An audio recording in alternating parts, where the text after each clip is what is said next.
My name is Sabrina Link. My job title is the owner of Sabrinas Cleaning Services. My business is cleaning. I've been doing it for 18 years on October 22nd by myself, no employees, just myself. It makes me happy. Cleaning makes me happy, and I know that's weird, but it does.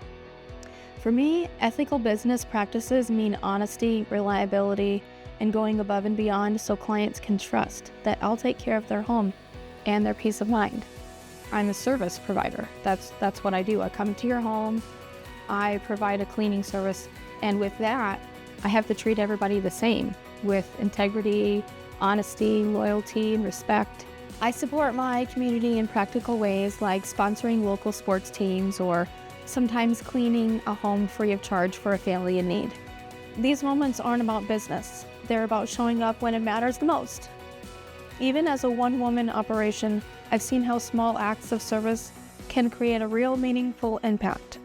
It's a reminder that leading with heart, integrity, and consistency can truly make a difference.